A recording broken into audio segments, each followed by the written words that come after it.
Well, anyway, let's start. Good evening.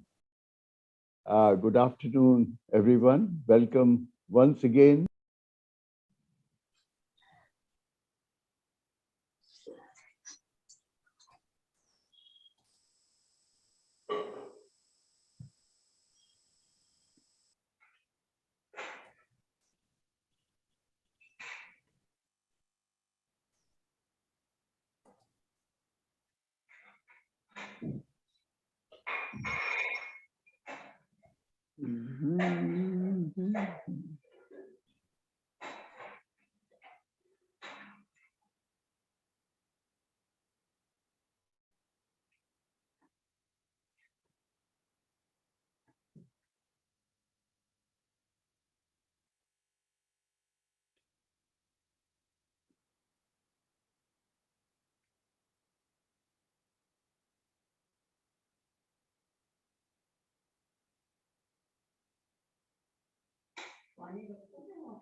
We meet once again for this post-budget panel discussion, and welcome. We have the same panel as we had in the pre-budget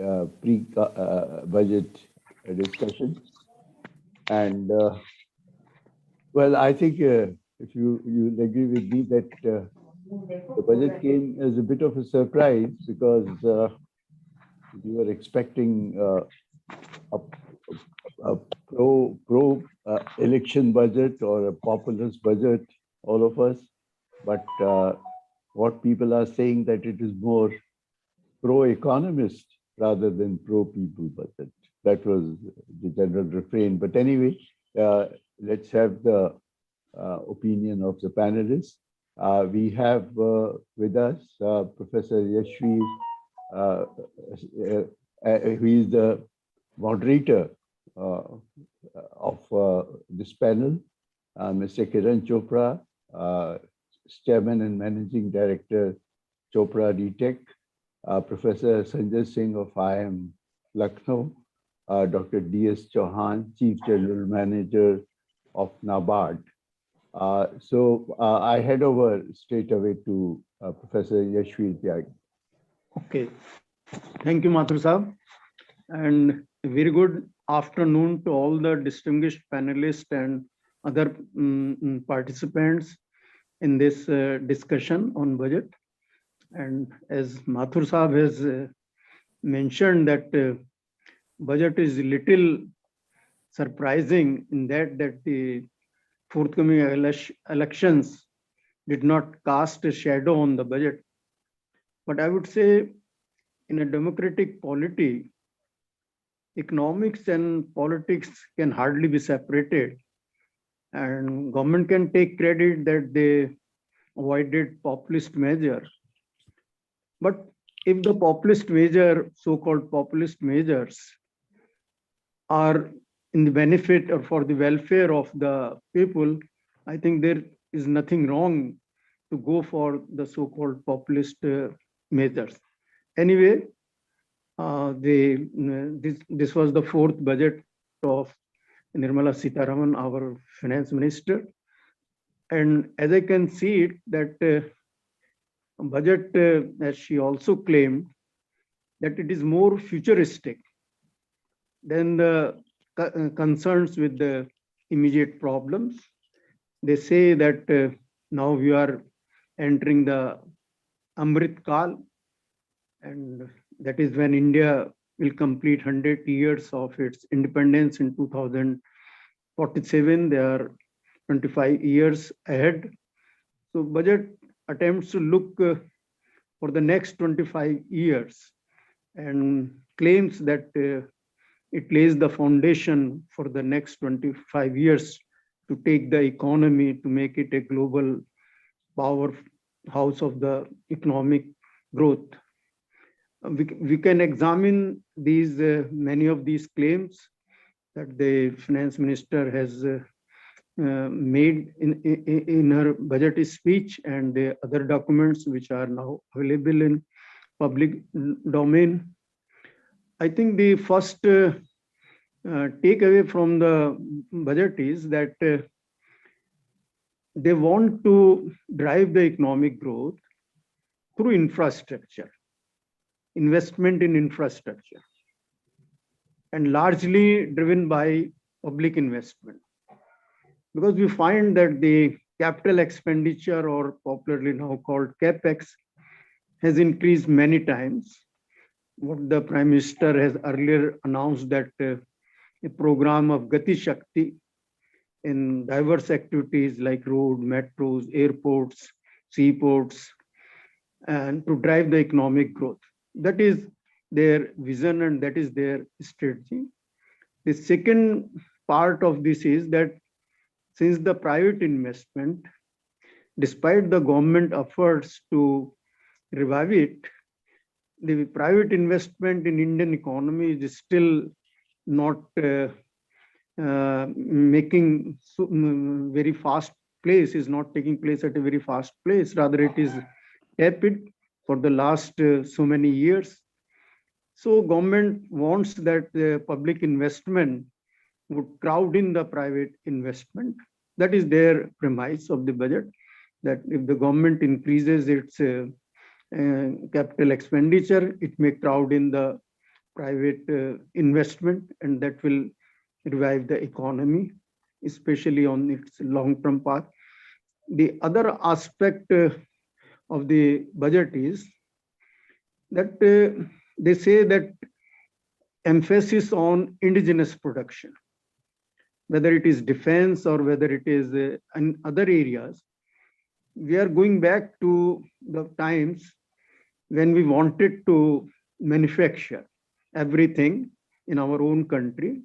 So therefore, we can also see some which can be called that tweaking of the custom duties to help the domestic industry. In a way, earlier we used to call it the protectionist policies. Now they are not so openly protectionist, but they try to give incentive to the domestic industry. The other incentives scheme is production linked investment, that is for the private sector in different sectors.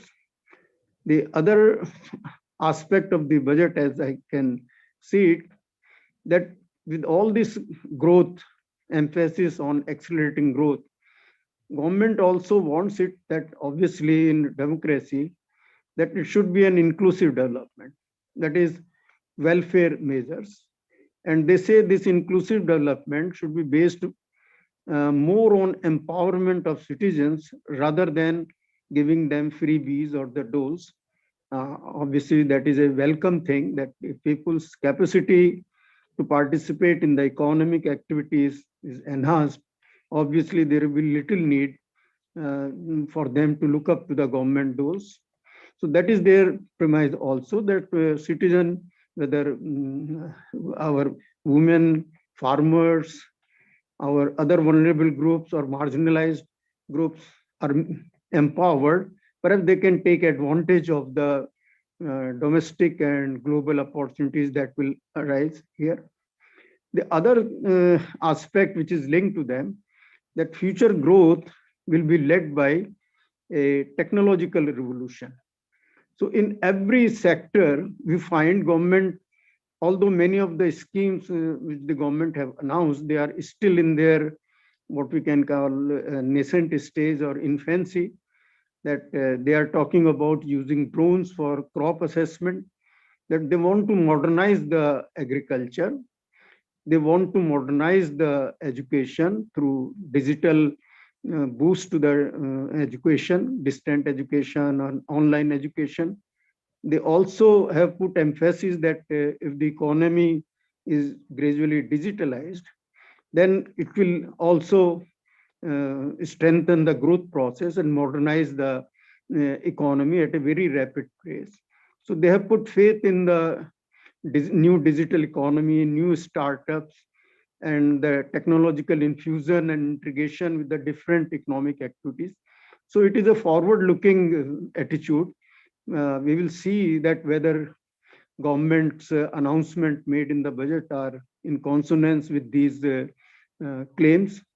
The other aspect that I find is that, and that is also a good thing, that we want to now move towards a green economy. That climate change is affecting our health, climate change is also affecting agriculture productivity, and so many other adverse impact on people and on our resources. The government also wants to move towards a green economy. India, through international agreements, has made so many commitments. And one important aspect of green economy is what we call the emphasis on solar energy and other forms of the renewable energy. So this budget also gave emphasis to making India move towards a green economy, and so many programs have been outlined. Obviously, in this budget, government has forgotten two things which they were claiming for the last so many years. One, they no longer talk about doubling of farmers' income. But this was the year 2022 when the Prime Minister announced that by 2022, when India completes 75 years of its freedom, uh, our farmers' income would be doubled. Obviously, they are not been able to achieve that, but at least the finance minister should have come out that what is the shortfall. In fact, government has no data to say how much income of the farmer's household has increased. There might have been last situation assessment survey made in 1819. The results of that are not very encouraging. So we expected that at least government should have outlined that we will not be able to adhere to this timeline, but we will achieve in the next 2 years, 3 years, or 4 years. There is nothing about this claim which they were earlier using in every budget. The second is that obviously, mainly due to the corona pandemic, now we are not talking about the India making a $5 trillion economy. So by the objective was to make India by 2024-25 by 25 a 5 trillion economy. Right now, the size of our economy is 3 trillion. In every earlier budget, there used to be something about that this is a budget to take the economy, will make the economy 5 trillion economy. So that is also missing that I find. The other thing to which Mathur Saab has drawn attention to, that people were expecting that at least the middle class will get, as usual, always some relief in the income tax rates or the standard deductions or other such things, but nothing has happened. Government has its own viewpoints, but obviously middle class was expecting that, like other sections of the population, they have also been adversely impacted by corona pandemic. So that is also missing. The other populist measure that people are expecting, especially in the backdrop of the farmers' agitations, that perhaps government may announce some increase in the 6,000 rupees that is given to the farmers' Kisan Samman Nidhi, but there is no mention about that. So these were the things that people find missing in this budget. There might have been other such things, but these were the two prominent. We also, in our earlier discussion, have speculated that government perhaps may go for that. Anyway, it is the government's view. Now, the time is over for speculation, and we will have to see that whether the announcement made in the budget, what impact they will have in time to come on our economy. So again, we have a very distinguished panel, and I would like to request the panelists that they can make their submission on two broad aspects. One, what is their general view on the budget? And secondly, what in their viewpoints, some of them belongs to their different areas, that on specific sector or specific policies, what is in the budget for those sectoral policies, and then their overall view about the budget. So to begin with, we have with us Dr. D.S. Chauhan, Chief General Manager of the NABARD at Lucknow. So welcome, sir. And I would request you to kindly give briefly your overall view, and then we look up to you to listen to your views about especially the rural sectors, of which NABARD has a very significant role to play. Dr. D.S. Chauhan. Thank you, Tyagi, and good afternoon. Namaskar to all of you. Uh, 2, 3 points I would like to make here. Number one is I think it's time that we start looking to budget as a policy document instead of something like which we are used to be uh, thinking and talking about numbers and like how much slab change is there in IT or how much more money is being provided by way of direct I don't use the word dole, but definitely some sort of direct intervention, cash-based intervention from the government. And if we, as rightly said, if you see the last 3, 4 budgets of this present government and present FM, they are more of a policy document, long-term policy documents, you can say.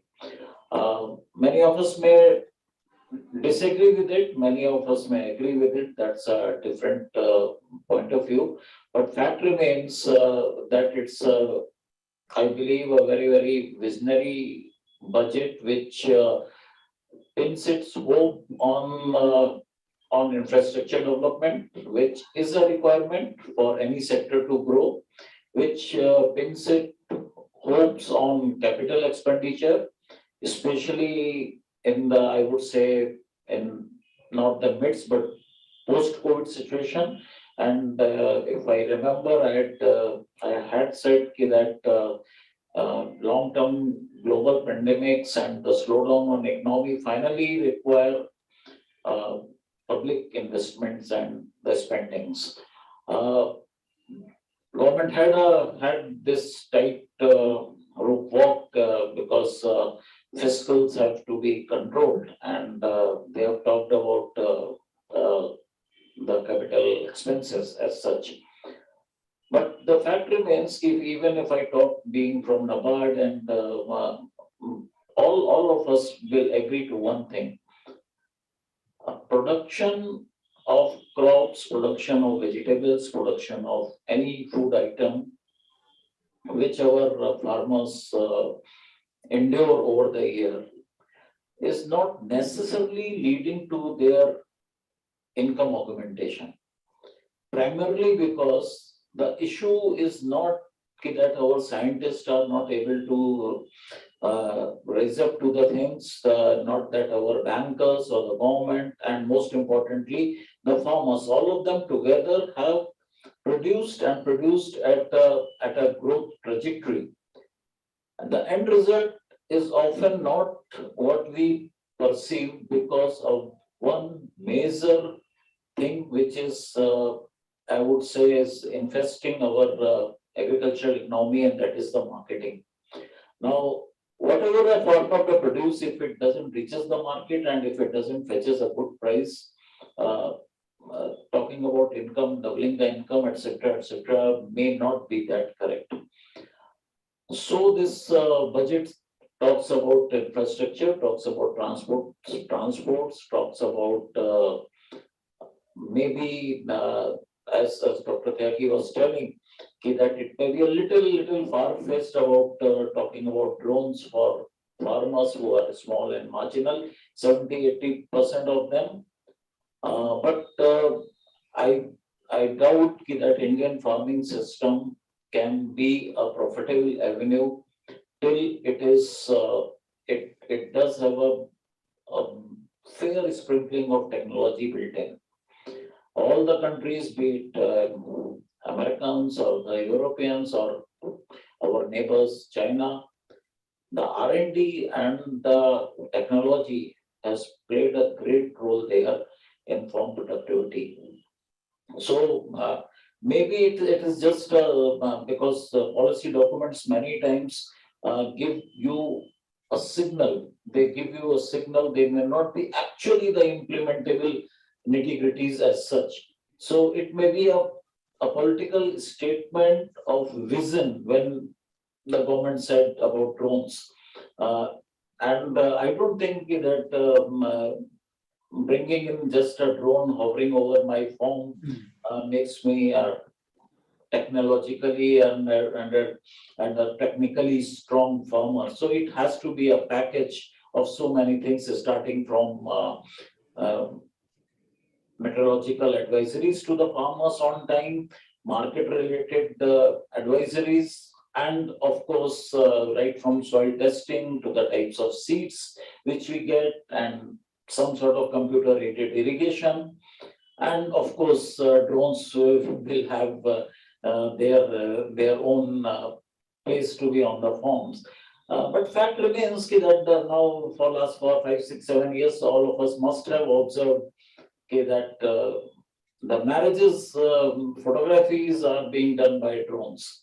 But even a large farmer is not using these sort of technologies for having the best of farm efficiencies. So it may not be a popular budget. Maybe it shows some level of confidence on part of the government that they really need not be putting up a populist budget. And of course, had it been the so-called populist budget, probably we would have been discussing here that government has slaughtered or has compromised the long-term economy because of these elections. Now they have not brought it, then we are telling that something very direct is not there. I believe it's a very fair policy document, which lays some sort of foundation on an infrastructure-driven economy. Of course, it has got certain aspects which any budget will have, where we think something more would have been, maybe a little bit of more budgetary allocation on health.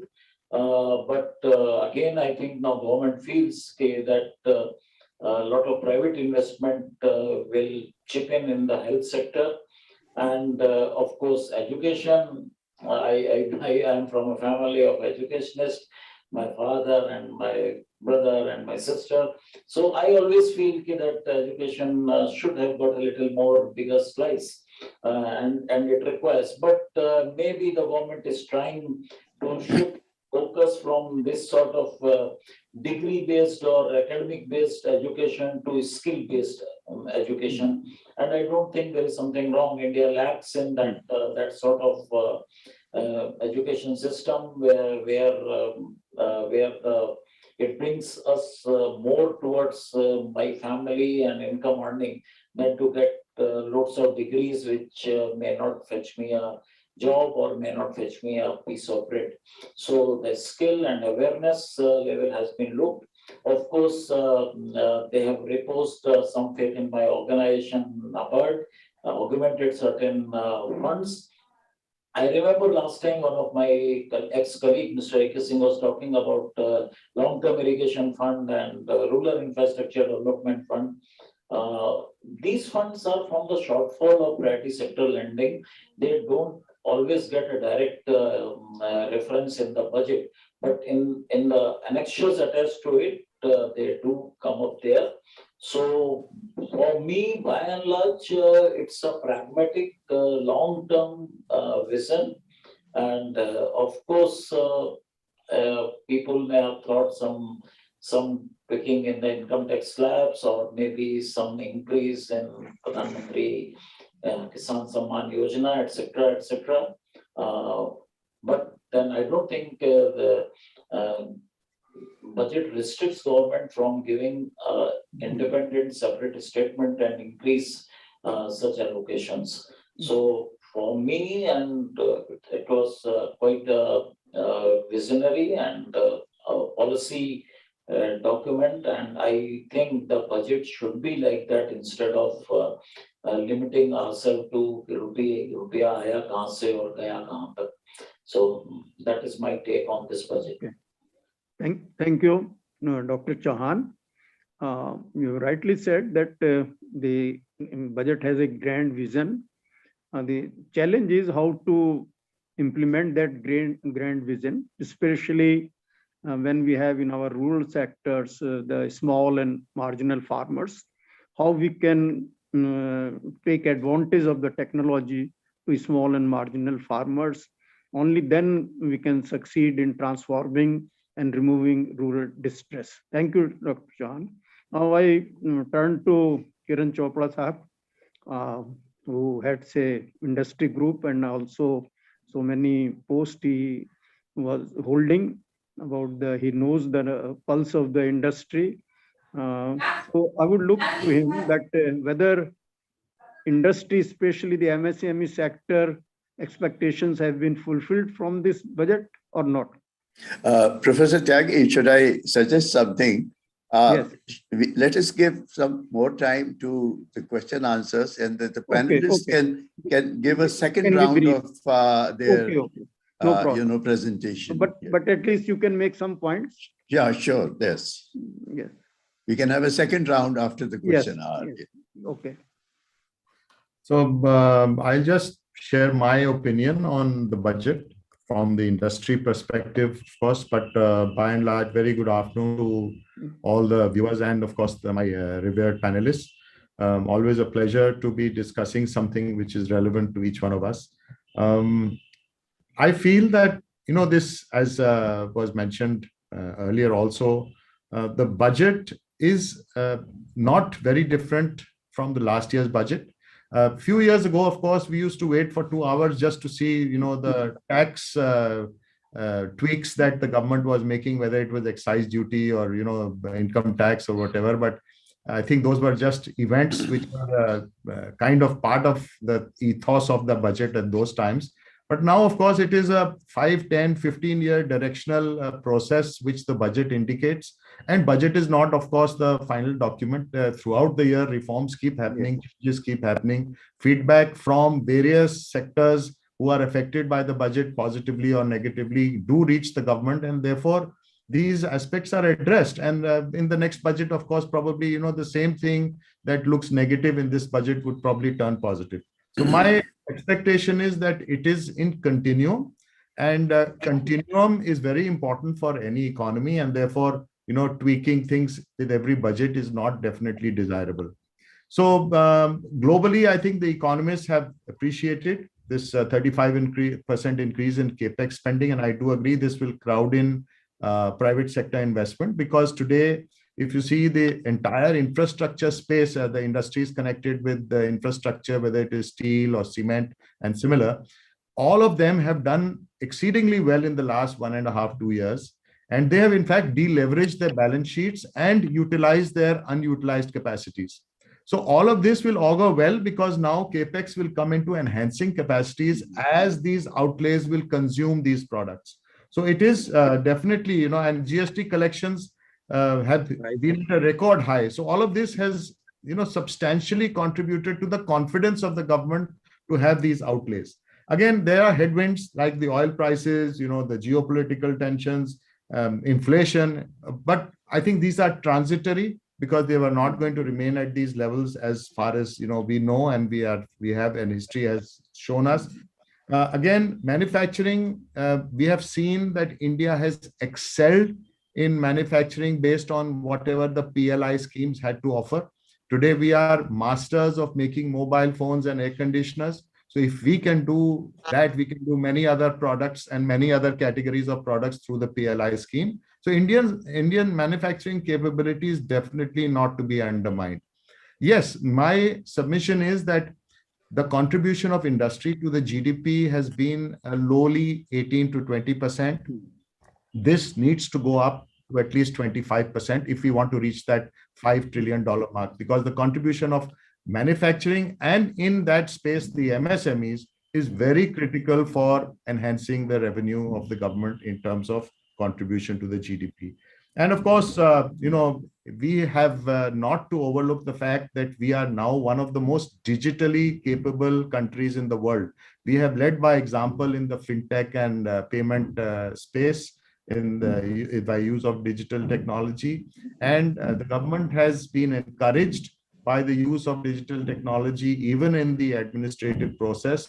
So my concern has always been that while funds are allocated at the last mile, they never get put into the right areas where they were assigned for, and they don't get dissipated. In fact, if you see what was allocated for the last budget, a large part of that remains unspent even now. And if you are going to spend all of that in the last 2 months of the financial year, you're always going to make wrong decisions as far as spending is concerned. So this is my concern, that I hope the implementation and the last mile delivery is very, very crucial to, whatever happens to the outlays. So this is my take on whatever I felt about the budget. Okay. Thank you, Chopra Sahab. And one significant point that you have made is very relevant, that government should also go beyond allocations, because they make headlines at the time of presentation of the budget, but actual outcome should also be in consonance with the allocations. Sometimes there has been a great divergence. We hope that this time government will be more proactive in implementing and utilizing all the allocations. Is Professor Sanjay Singh has joined, or? Yes, he's there. Professor Sanjay Singh, welcome. And but your video is not visible. No, he is visible. I think something wrong with your camera. But it is. But in my screen, that's not coming. You have to scroll it, I guess. You have to scroll it. Okay. No problem. So, Professor Sanjay Singh, and as usual, you are an economist dealing with different aspects of it. I would like you to give your assessment of the budget. And one thing especially that you can talk about, that although Professor Chopra Sahab has said that the inflation is transitory, but nevertheless it is an immediate problem. Yeah. So could the budget have done more to tackle the inflation problem? Okay. Yeah, thank you, Professor Tyagi. Okay. I fully agree with most of the panelists that the budget is in line with long-term vision of the government during Amrit Kal. Idea is that by 2047, country should be a prosperous society, prosperous region. And that's why a lot of emphasis is given on capital expenditure, infrastructure development. If you see the total amount allocated for capital expenditure, central as well as state governments, what they put together, would be more than 10 lakh crore. In fact, close to 11 lakh crore, which is sizable amount. 7.5 lakh crore obviously is budgeted by the central government. Now, this addresses the supply side very well.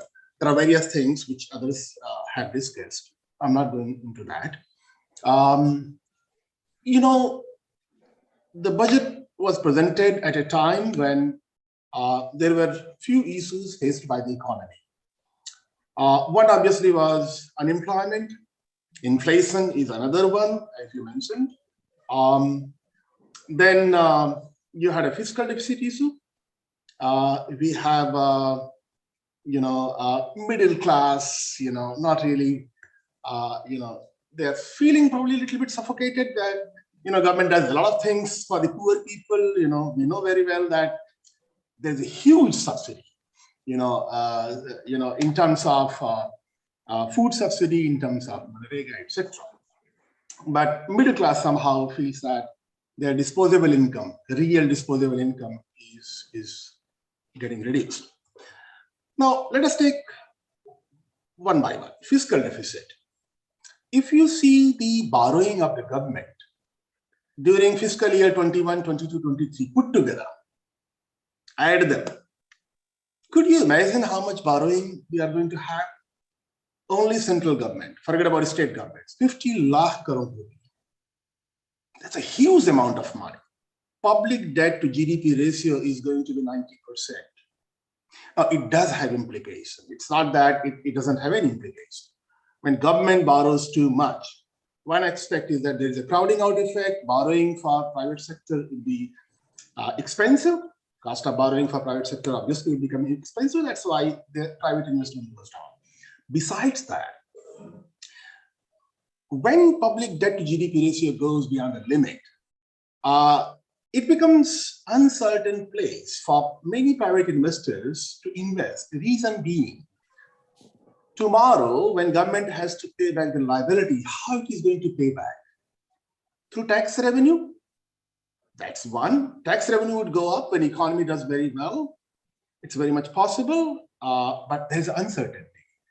It's possible that you may have to print too much money to fund the liability.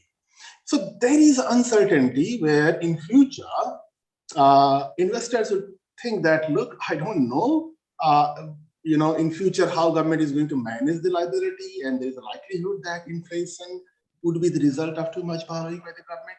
So I believe that government should have paid a little bit more attention to fiscal deficit. Borrowing too much for 3 fiscal years is going to create some uncertainty in the mind of investors, not only Indian, but as well as foreign investors.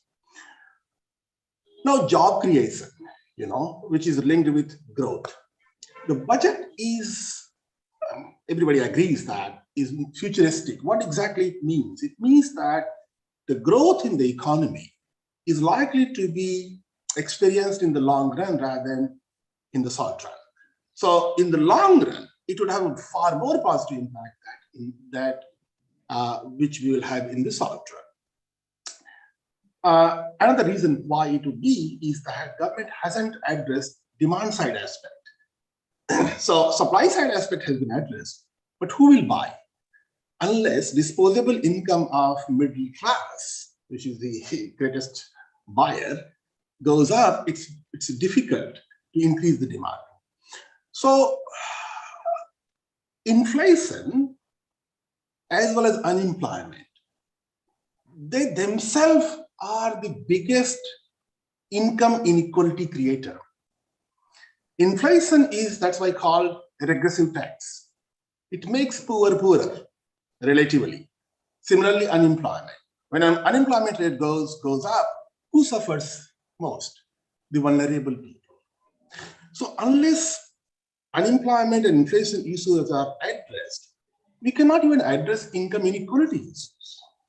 So I believe budget is good for the long run, but in the short run, more attention should have been paid to address the issue of inflation and immediate job creation. Immediate job creation obviously has to happen through MSME sector.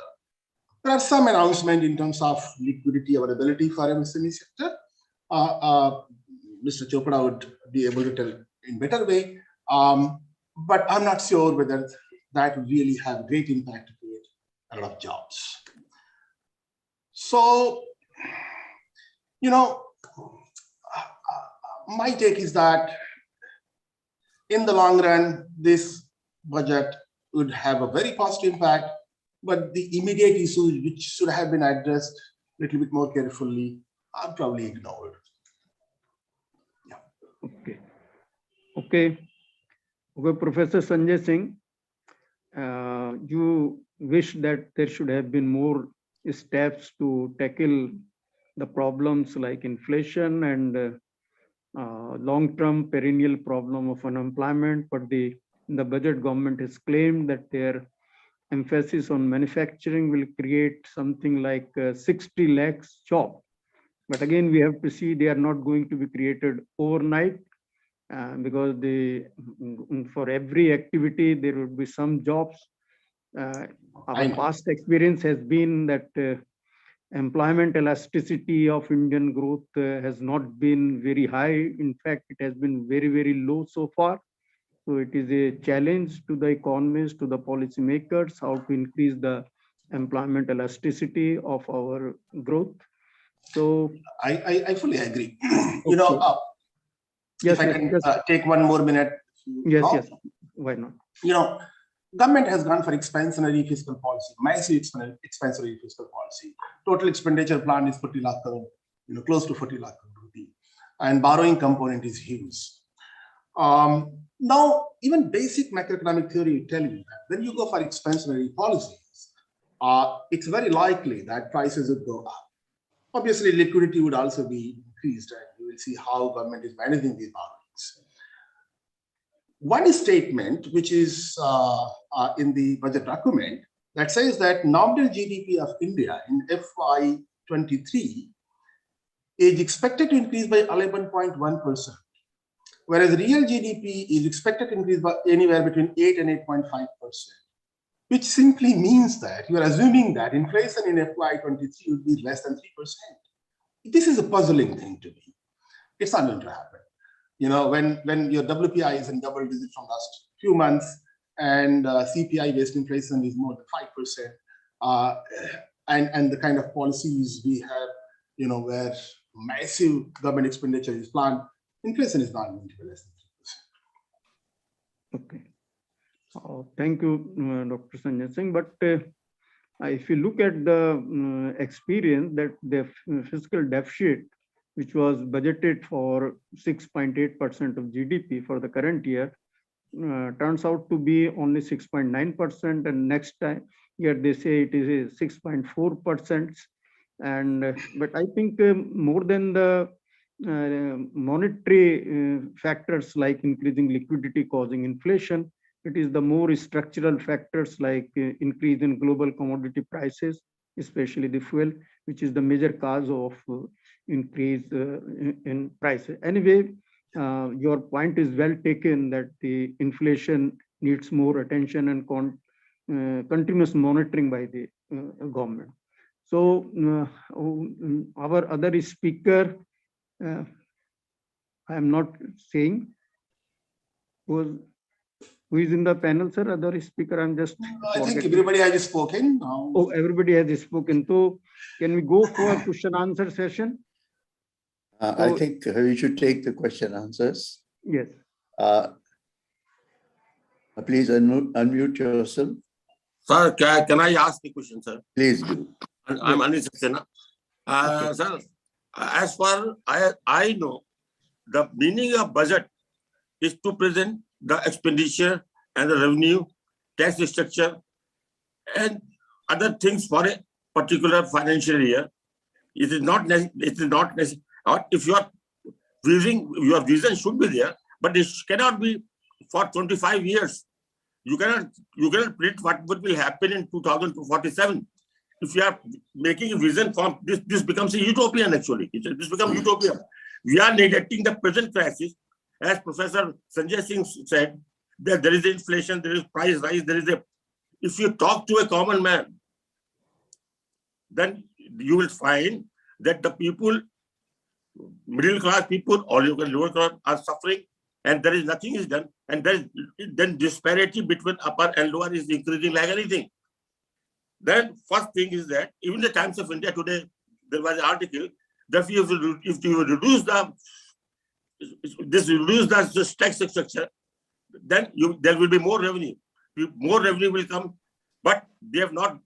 Instead of reducing, they are telling there is no increase from the last 2 years in the tax structure. But if she forgets that there was a huge price rise, that is nullified. That you cannot say. Instead of we can talk many things philosophically, but it becomes a more utopian. Saxena sir, what is your specific question to the panelists? My specific question is that government, this budget has ignored the present crisis. They are taking a very long vision, which you cannot predict from today, because you cannot say even for people are not knowing that there will be endemic like this corona. What will happen after 2 years? You can't predict. But you can have a vision, but you cannot forget the present crisis. Thank you. That's a valid point, that the budget should have taken care of the immediate problems also. But I think one thing in the budget that we have to understand that there are two parts to it. One, what is known as Part A, where the government makes these big announcements, policy announcements or different expenditure, and Part B, where they outline their tax structure, tax proposals. So it has always been for so many years, for so many reasons, that Part A exceeds the Part B, especially after the GST, because now there is certain element of stability in our tax structure. Only custom and excise duties are left to be tweaked in the budget if the government likes that. So perhaps the government think that since now we have given up the 5-year planning.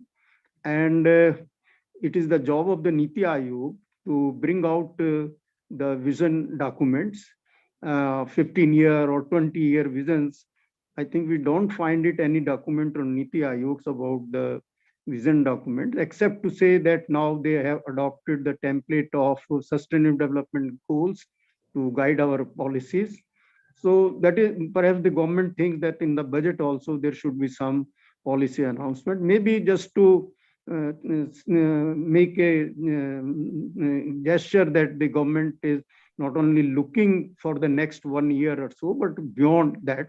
So budget has to be seen as a one milestone in the next 25 years journey. So thank you, Saxena Saab, for a very valid point. Any other? Can I make a question, sir? Yes.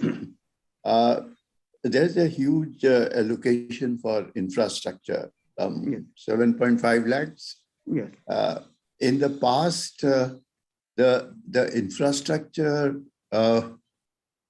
targets have not been met.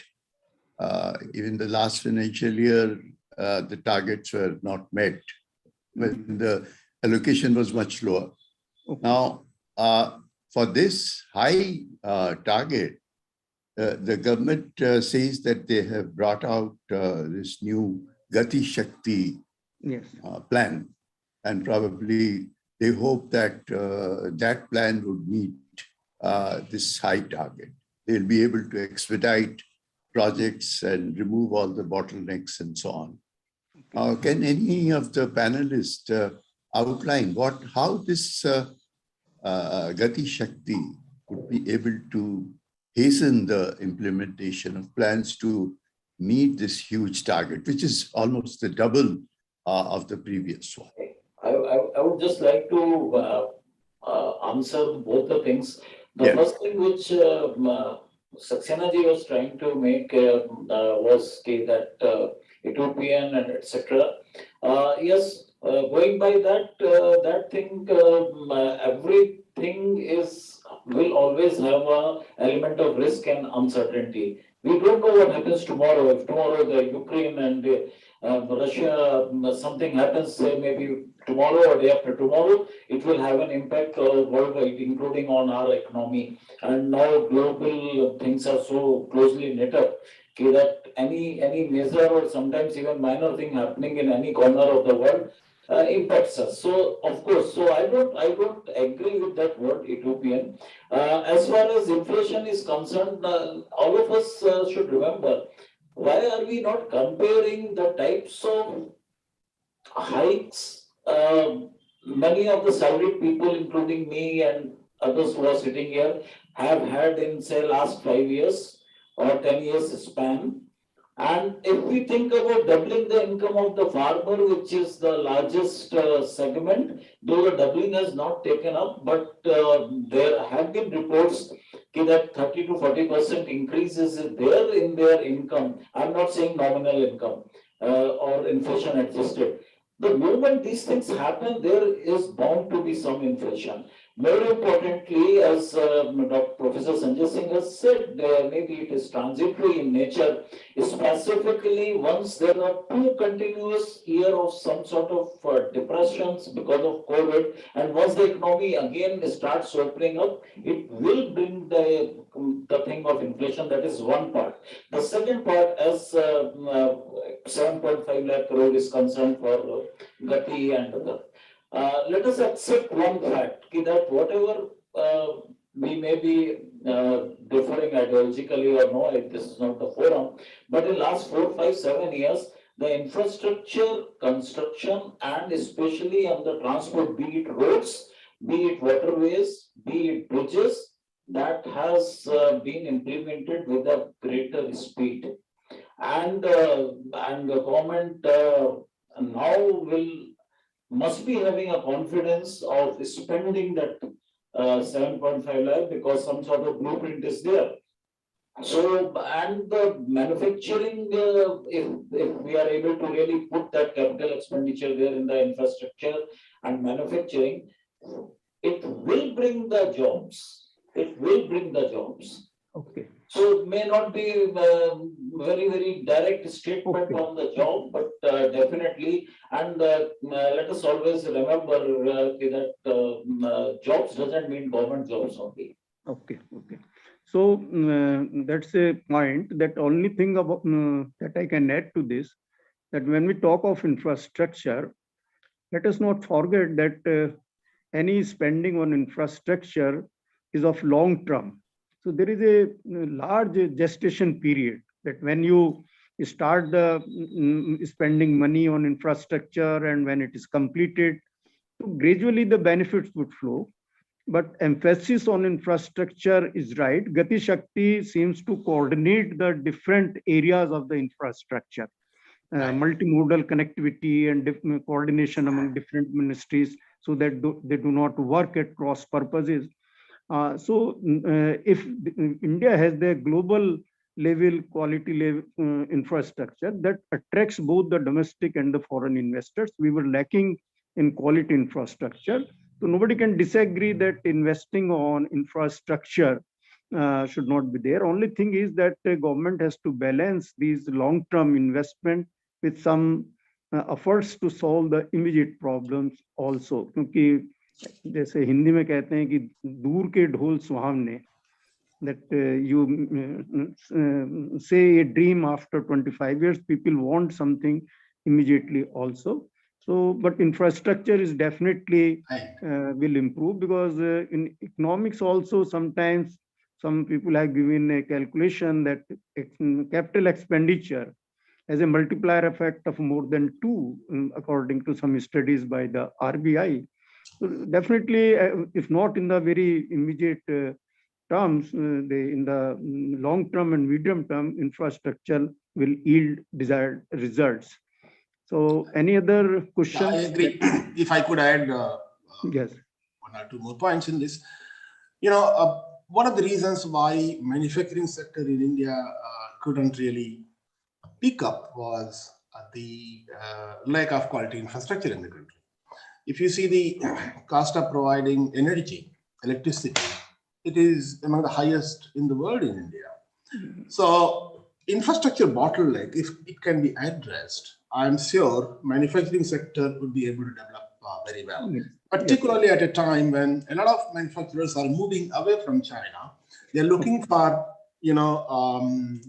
a reason where they will feel comfortable and where they can have a better infrastructure. So India, obviously, you know that a lot of companies have moved to Vietnam, for example. Far more companies have moved to Vietnam than the companies which have moved to India. So if we pay attention to infrastructure, develop world-class infrastructure, including competitive electricity price, a lot of manufacturing company can come to the country. I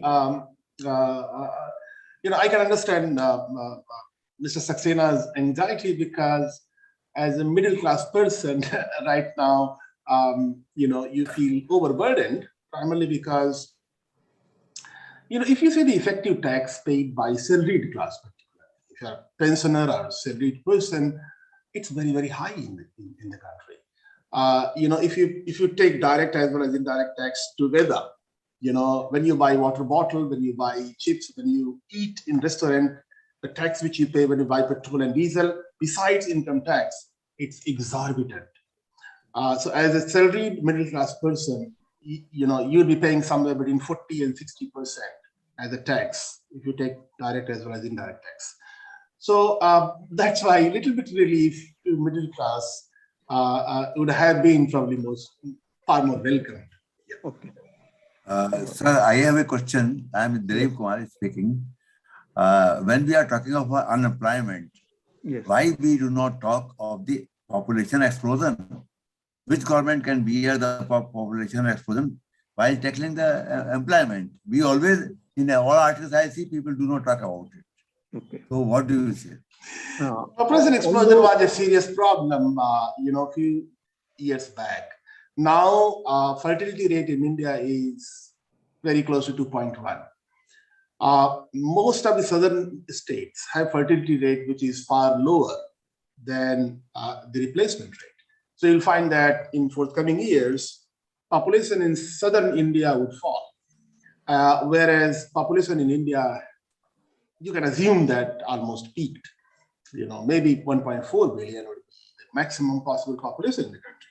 So it was a problem, but right now it's not as serious problem as it would have been in 1990s, early 2000s.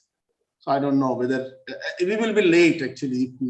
You remember China is now allowing 3-child policy. Earlier they had a 1-child policy. So they are encouraging, in fact, to produce more kids. Idea is how to use this resource which we have. Problem is that we are unable to use the resource, human resource. We have a large, 50% population is below 25 years of age. If you could use them, you can become service provider or manufacturer of the whole world, and you can become a farmer of society. It depends how do you use them. Yes. About population explosion, I think this is a phenomena we talk about, but since it is beyond the budget, therefore they may not have taken earlier, although government recently announced that marriage age for the girls has been increased to a bill has been introduced and passed by, if I remember correctly, by Lok Sabha, although it has still not been a law to 21 years. So it will also have an effect on declining fertility. But in future, we may not be having as much population problem. But the problem with India is that population in relation to our natural resources, that is still very high. There is still population densities go up, and if the urbanization is taking place at a very rapid pace, by 2047 it is estimated more than 50% of Indian population will live in urban areas. So we have to take these dimension of the population, that if urbanization would increase in the next 25 years, what will be the shape of our urban India? That's why government has also taken some steps to streamline and provide better facilities in future. They are preparing a ground for making living in the urban India comfortable and climate compatible. So not only the size of the population we have to look, but what will be the structure? Population would be aging very rapidly. So we have to take care of the age structure of the population. More than its negative impact on employment, I think about unemployment, one thing that we should remember is there is not only a problem of unemployment, but there is also a problem of employability of our human resources. But there is sometimes the quality of the graduates or other persons who have big degrees is questionable. So sometimes potential employers say, they complain that they're not up to the mark. So we have also to look to this, that we just go by the numbers of unemployed person, but many of them are not employable at all. They lack the skills. So I think skill upgradation, which the government now wants to try to improve the skill level of our population through ITIs, through IITs and other technical institutions, and digital technology, more than the physical, if it is combined optimally with the physical and digital, I think it can do wonders to our skill upgradation.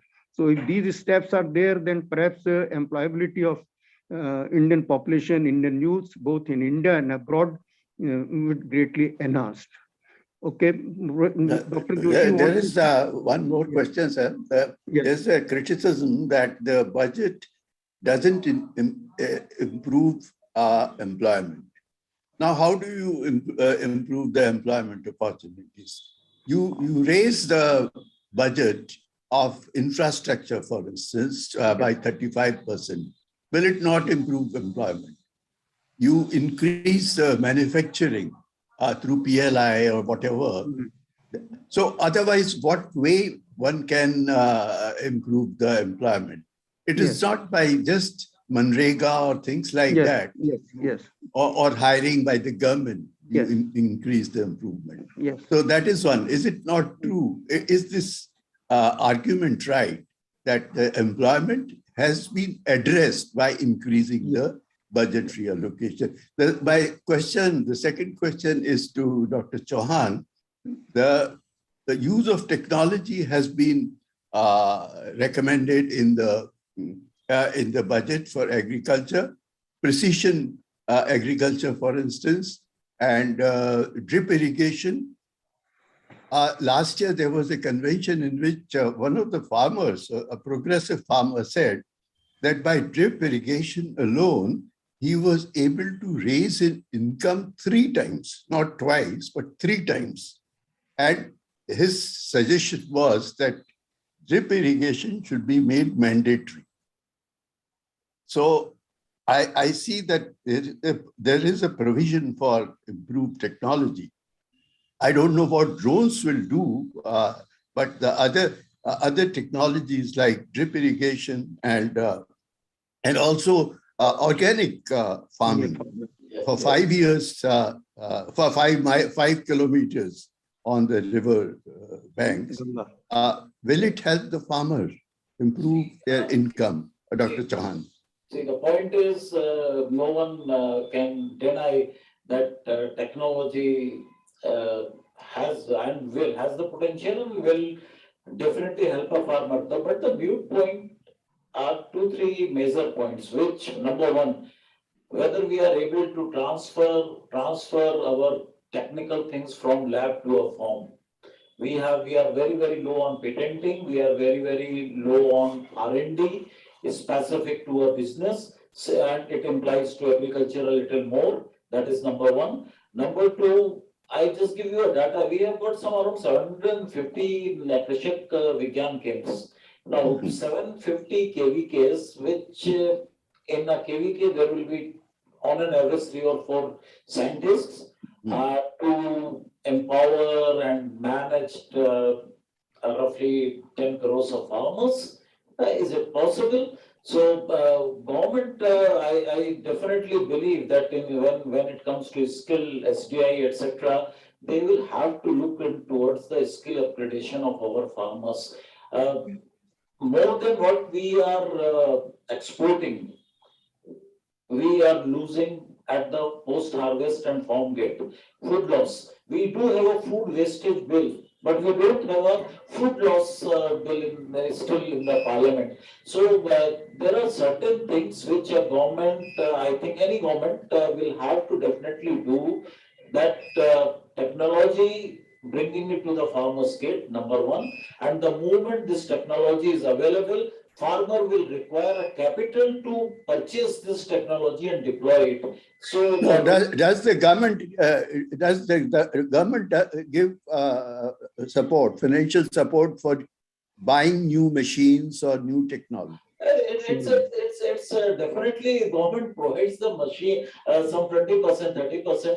But I just give you an example: a solar pump tube well. Now, a solar pump tube well costs around 3 to 4 lakhs. Now, for a small and marginal farmer, even if he gets 50%, 60% subsidy, it means a loan of 1.25 lakhs for his or her margin.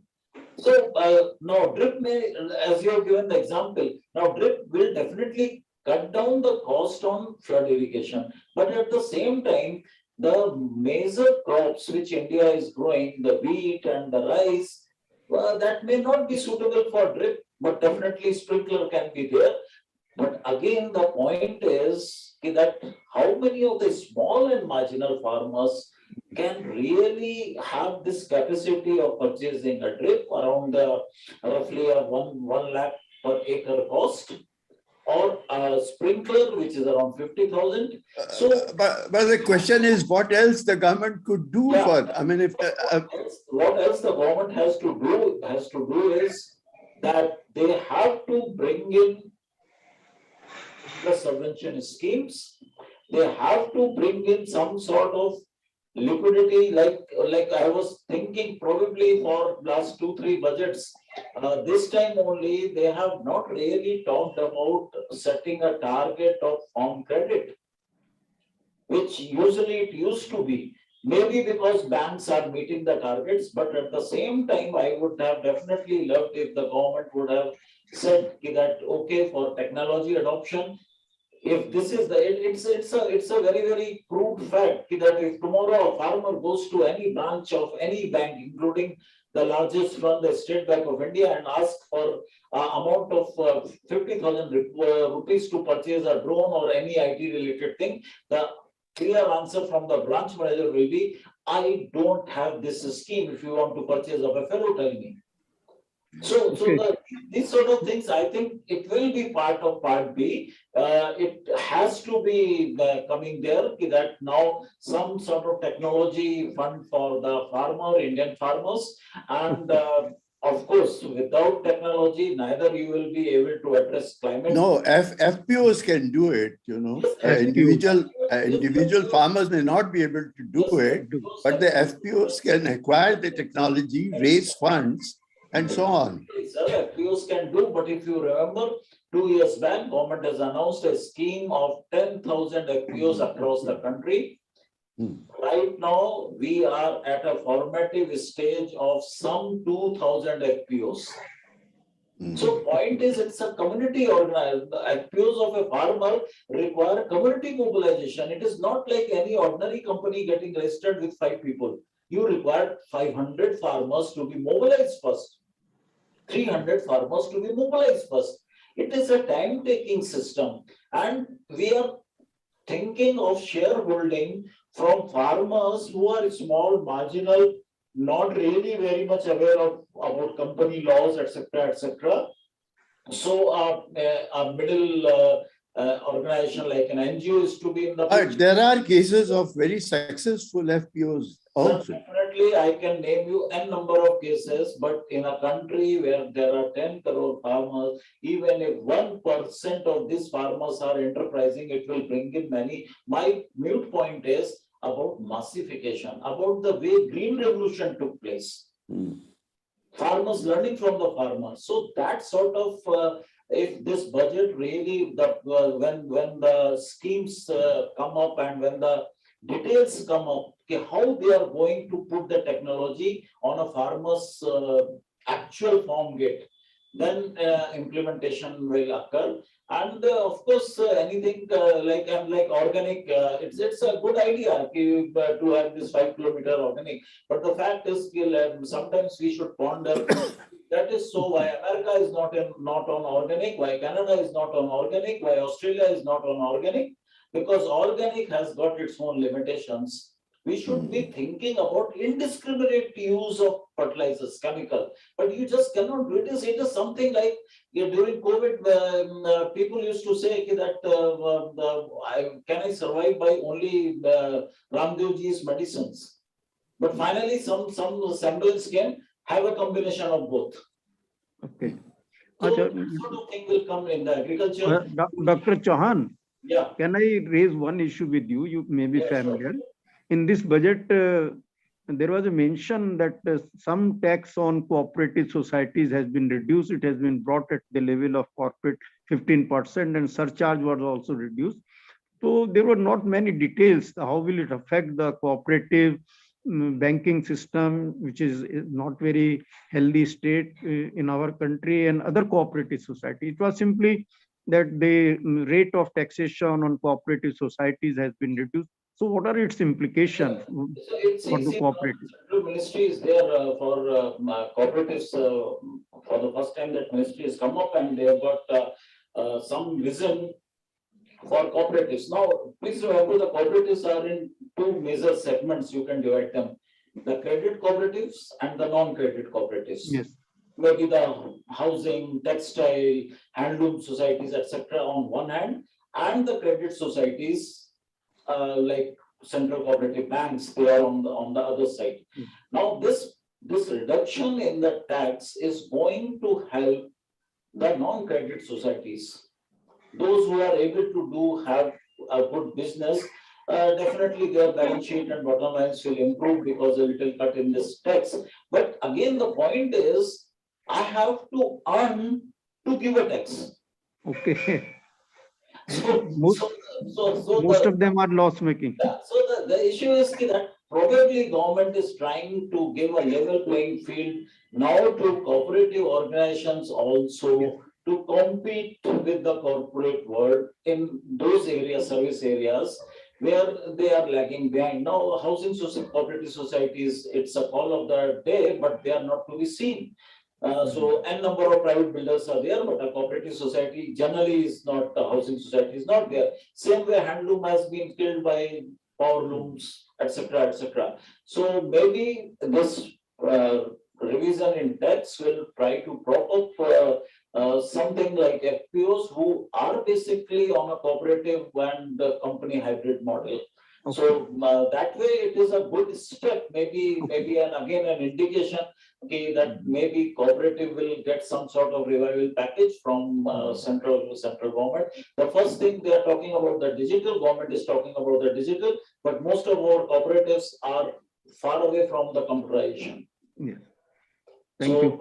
maybe that thing comes, and if the governance and the management improves, that there is no way that cooperatives won't succeed. The most of the cooperatives are not succeeding only because of governance and management issues. Yes. I think the major challenge is that, as you have also mentioned, that the potential of technology, potential of organic farming, and so many other things has been well demonstrated. The only problem is to upscale them and to replicate them on very big scale. Only then farmers will see benefit in it. So that is the major challenge, not only to the government, but all the institutions working for the welfare of the farmers. So Yes. see, there has been a lot of noise on MSP, and Yes. it's still continue. Now, I fully agree, being in a democratic country, these things are there. But nobody is talking about the fact that at the best of the time, when the government is procuring at the record level, the total procurement of the total produce under MSP is hardly 10 to 15%. Yes, yes. And moreover, 5% is beyond MSP. yes. And, Moreover, yes, you are right. But moreover, MSP formally is announced for 23 crops, but most of the purchase are 3 to 4 Yes. crops: wheat, Yes. rice, and cotton. Sir, when I am saying 15%, I am talking only about wheat and paddy. Wheat, but if you include the 23 crops, If you take the 3% would be entire production of all the 23 crops, then Yes. MSP procurement will fall down to around 5%. Just look at it that the coarse grains, for which the next year has been designated as the coarse grain and millet years, there were reports in Bihar that last year they have to distress sell of this corn crops, makka. They have to sell it at very low rates. There was no arrangement for them. So how the farmers would be encouraged to adopt the farming of the coarse grains? As you have mentioned, that marketing is the basic thing. So definitely, that is the irony. A farmer in Bihar or Uttar Pradesh, or for that matter anywhere, is just selling the coarse cereals. But please go to the Amazon and just click and try to buy a kg of millet. Okay. And then how much you end up paying. Yes. So this maybe this our e-technology along with the infrastructure coming up can bring the farmer to the market or the market to the farmer. And probably this sort of pilferages will not be there. Okay. Chauhan Sahab, are you in a position to say that the Kisan Samman Nidhi, which was started, if I remember, in 2019, perhaps, or 2000, first 3 months of the 2019, I think so. It was announced in 2018. So some are making an argument that even if you take into account the inflation since then, so its real value has reduced much lower than 6,000 rupees. So what would be the implication if the government just increase it? Sir, again, I go back to my first statement. I fully agree from the economist point of view that if you adjust the inflation and you adjust the purchasing parity, etc., that applies to all of us, whoever are earning. But the fact is, let us see this into something, a policy shift. Farmers all over the world are subsidized because you are in a primary sector. That's not only in India. The issue is why government should mix the subsidies with other products, say a bank loan. Why they should mix their subsidy with a bag of urea. let urea be at the market rate, let the bank loans be at bank rates, whatever they are there. And the entire subsidy which government is trying to push either through urea or fertilizer, when I am saying urea, or through credit, farm credit, etc., pull it and give them directly in their DBT. It will solve many problems, including pilferages, including many farmers not getting certain things. So let the farmer be subsidized directly. That is where DBT comes. And I think government should increase gradually by cutting the subsidies wherever is required and giving it directly to the farmer. Okay. But the one, you are right. That may be the government job. That is what you are saying is that let market determine the price, and the user should decide on it. You calculate the actual market input costs, and then the purchasing power or the type of farmers we are having, and then subsidize them accordingly. But the one problem that has been pointed out is that because of the low income of our farmers, and if you include the food subsidy to which it is given for providing cheap rations, that if you simply transfer the money in their accounts and do not provide them in physical quantities, perhaps they will not make use of it. They may use the cash for some other purposes because they are not so wise or rational, because they have other compulsions. I think, sir, we underestimate the wisdom of Indian farmers. They are surviving in oddest things. I think the person who survive in the most odd environment, a farmer will make the rational choice. Actually, how he will not try to put the fertilizer? Maybe he will not purchase urea, he will purchase cow dung. Okay. Or maybe a biofertilizer. Now, right, today what is happening, a farmer says, why I should go and purchase vermicompost or a biofertilizer which is not subsidized and costly? Yes. I get a cheap bag of urea. Yes.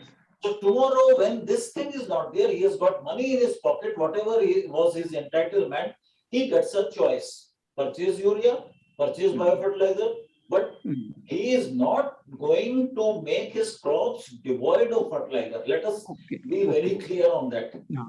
Because there is a certain science in this budget also. People have pointed out that the subsidies on food and fertilizers and even allocation for Manrega have been reduced somewhat, although they did not make any much of the headlines. But perhaps government is thinking of that now there are less compulsions since the COVID, severe impact of COVID is over.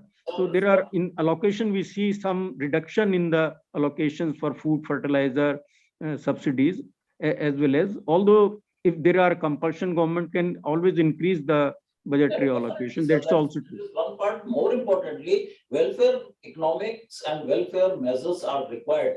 But at the same time, we always, even in the parliament, honorable, our place, which is the place of governance, we keep talking about the amount spent on Manrega. We never keep talking about the assets generated by the Manrega, because they have not been. Yes. So the fact remains, why are we pumping in the money in such schemes which are making people, I will say, opium infested?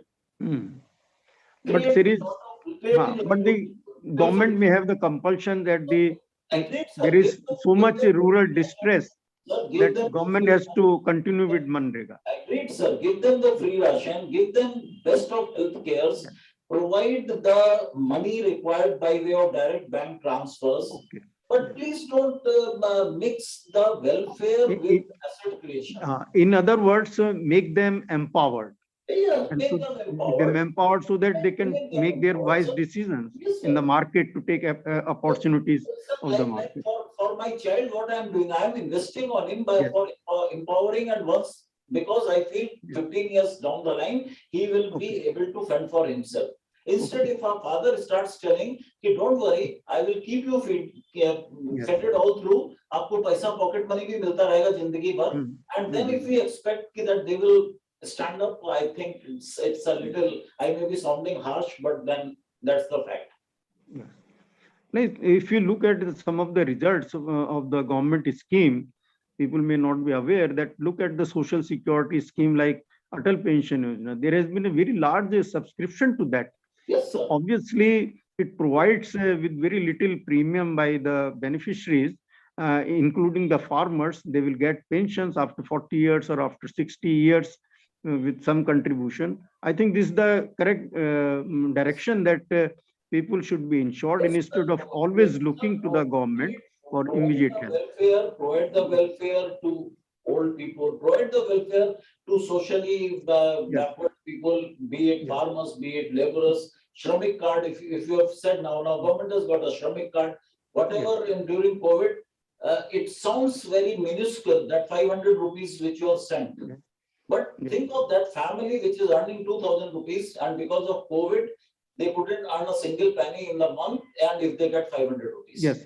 So let us be welfare, but in a little logical and rational way. Yes. That the benefit should go to the right persons. There should be as little leakages as possible. So any other issue on which can I ask Mr. Kiran Chopra? Yes. Whether the budget will improve the lot of MSMEs? Yes, I think, there are several areas that MSMEs issues have been addressed. One, of course, is that emergency credit line guarantee, which was extended by a year. However, they had some announcement of a 6,000 crore MSME performance acceleration in that account. They added 6,000 crores. But all of these, perhaps, again, the fine print will probably indicate what these schemes are all about. My concern is that, despite manufacturing contributing only 20%, and we are looking at the potential of going up to 25 to even 30% in terms of contribution to GDP, this can only happen if MSMEs get their desired inputs with regard to whether it is access to finance, whether it is access to technology, and that is a very key factor, access to skilled manpower. Now, we spoke a little while ago about, this dichotomy between availability of manpower and skilled manpower for employable situations. Well, today, even in our industries, in MSMEs, today, if we are looking to hire people to do specific jobs, which can be, provided through in-house skilling also, we are not getting people who are willing to take that process as part of their learning curve. And that is very unfortunate, because on one hand, the technology sector is having a very high attrition rate and getting paid 2 or 3 or even 4 times the existing salaries with certain special skills. Whereas on the other hand, we in the MSME sector, if we are wanting to hire even unskilled people, we are unable to find people who are willing to work at least ground upwards. That means the hard part of any MSME's shop floor activity is physical work. And what could budget do in this? No, yes. So coming to that, they have spoken about e-skilling. Now, the use of technology to reach out to every corner of the country with regard to providing skills from a concentrated, centralized platform for skilling is one aspect. I mean, it's a good thought, but our problem has always been able to implement certain aspects of what we want to do. Now, if you see what has happened in the last 2 decades with regard to the National Skills Mission, even in the last 7-8 years, when the Prime Minister himself was very serious about, imparting skill of the right nature, the entire skill mission has been a complete failure is with respect to providing skillable jobs to people. And that is why, I mean, if you see the dropouts at I'm not talking of so much as the urban population, but in the rural population, the dropout age is in the vicinity of 10 to 16, which means there are people who don't have adequate or requisite schools to go to, or if they are, they don't get the quality of education, so they drop out. Now, this is what grows up into skillable workforce. When you Professor Sanjay Singh spoke about the average age being 25 in terms of the Indian youth. Now, all of these are employable ages that contribute to the workforce. If Vietnam and Cambodia and Indonesia and such countries as Sri Lanka and Bangladesh can convert skillable, unskilled people into skillable formats, why can't we do the same thing here? So definitely, I feel in the earlier discussion last time I had made a suggestion that if we deploy CSR funds and use large corporates to provide skill initiatives for that skilled people to be sort of percolated down to MSMEs, because finally the MSMEs only supply to the large corporates and the large manufacturing companies. So I feel this aspect is still a very huge gap, and therefore the demographic dividend that we talk about never gets utilized. So this budget certainly has a few things that talks about, e-skilling, talks about how to impart vocational skills through digital universities, but I don't think the implementation will happen overnight. Chopra sir, can I ask you one question on MSME? Because MSME is a umbrella term, micro, small, and medium enterprises. Correct.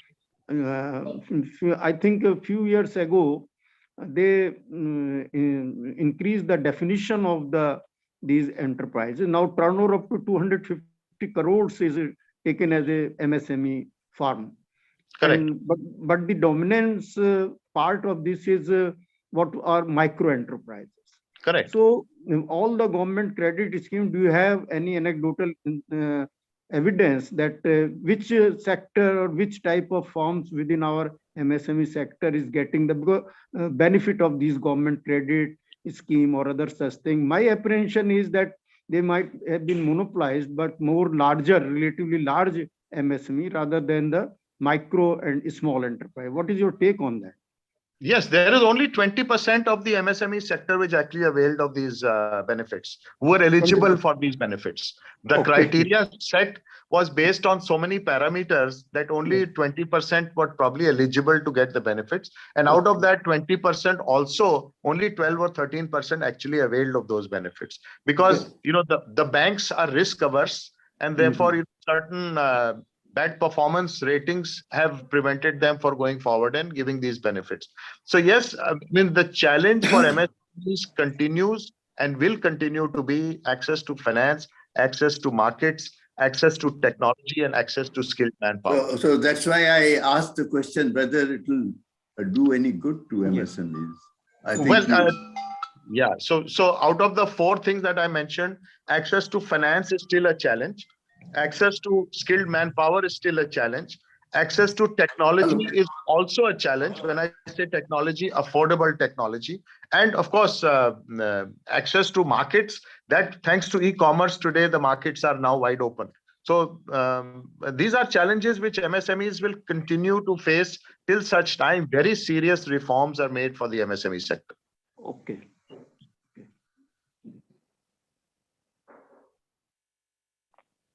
Any other person who wants to make a point? Yes, ma'am. Your voice is not. Please unmute. Yes. Yeah. Now, can you hear me? Yes. Yes. Can. Yeah. Welcome. I'm Kirti Narayan. I'm a professor by profession, and I'm a historian also. So, in fact,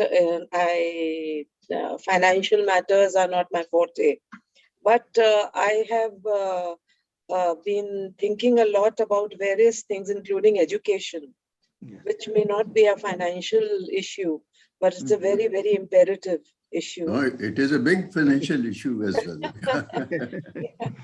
So I remember that I was, of course, in Mumbai. I was principal there of a college, and we had gone on exchange program to this University of Ontario, Ontario University in Canada. And there, the same problem they had of skilled manpower, that skilled teachers or skilled any other manpower connected with the university or even outside the university, because there's a lot of CSR going on in these colleges, in these universities. So what they started was a program which was called Train the Trainer program. We have it here also. We have it here also in India. Training the trainers, yeah. But the Train the Trainer program hardly is really implemented. That because just now we were talking about unemployability and that people that are not good enough. So if we have a trainer who can train a prospective trainer or a worker, I'm not talking about skill. I'm talking about the skill, of course, is included in it, but a kind of a proper hands-down training of this person who will then be useful for various other employments, or would be able to teach for other prospective so-called unemployable people. So this Train the Trainer program is a very important program, which I think the government has to take interest in and has to do it hands down completely, because I have seen that this has been a very, very successful program in most of the universities, in most of the organizations, at least in Canada, because I have been all over at least 26 universities and other organizations. Recording in progress. I think, Madam, you have made a valid point. What I understand is that Indian universities, I also come from Lucknow University, that need to be greatly involved in practical work with the industry and different segments. But if those bonds are not so strong here, that university people go to the industry or industry people come to the university, there must be complete, very close cooperation, because in Indian university, in most of the Indian universities, interaction with the outside world is not so high. So that's why we cannot fulfill the sometimes expectation of the society, as you have spoken, that universities must be involved in training of the trainers. So I think there is need for something to be done, and the new education policy claims that they will upgrade the skills and there will be greater involvement of teachers and the students in practical work also. Beyond their boundary walls of the university, they will go to the field, have experience, come back to complete their degrees. So I think if these are implemented effectively, they are definitely going to have a positive impact, because educational institution in India sometimes work in isolation. There is very little industry interaction. Sometimes what the industry expects, the university people may not have those skills to help the industries, except for certain technical institutions and like premier institutions like IIM. There is little that other universities have their involvement in industries or commerce or other such things. So I think we need to revamp the way the education system of the higher level, so that these expectations of contributing to the upskilling of the population, because right now skills becomes obsolete very quickly because of the technological development. And as we continue to talk, especially the World Economic Forum, Industry 4, we are moving towards artificial intelligence, Internet of the Things, and blockchain technology. So these are the things our youth, our, as you call them, trainer of the trainers, so they have also upskilled them. One aspect, if somebody can shed light on this, in this budget was that creation of a digital currency. That is also a new thing. They have announced there will be a central bank digital currency. There is a general emphasis on moving towards a digital economy. It has a lot of scope for creating new jobs. Experience have shown it, but nobody exactly know that what this digital currency would be, how the common people will have access to that, to this digital currency. Although initially the Reserve Bank has announced that, or people who are in know of the things, that it will be initially started digital currency among the institution. For the individuals, it will take some time. I think that it can be, although potential is there, but we have to be very sure that it has positive impacts and no negative fallouts. So I think we have exceeded our time. Okay, sir. Very, very useful discussion. So Yes. if you could sum up, we'll close the session. Okay. So it was my pleasure to listen to very cogent arguments and the views of our distinguished panelists and participants. Many useful suggestions have also come out. In general, I think everybody agrees with the vision laid out in our budget for future. Although people might have liked that some short-term measures to cater to the special problems of the special groups, that will always be there. Some will be happy, some will be unhappy with the budget. But overall, budget is definitely going, if it all the announcements are effectively implemented, it will definitely have a positive impact on our economy. I would make one suggestion to Mathur Sahab, that if it is possible to concretize the suggestion here and the discussion and send it to the finance minister, because the budget debate is still there. If there are some novel suggestions, they can take it as part of the budget. They can announce some modification or new announcement. Government is competent to that. That is my request. Okay. So thank you. Thank you very much. Thank you. Thank you, our panelists, Mr. Kiran Chopra, Professor Sanjay Singh, and Dr. Chauhan. And of course, Mr. Dr. Yashveer Tyagi for so ably moderating the session. Okay. And we certainly did have very useful discussion, and we hope to meet for another good discussion in future. Thank you very much. Thank you. Thank you. Thank you.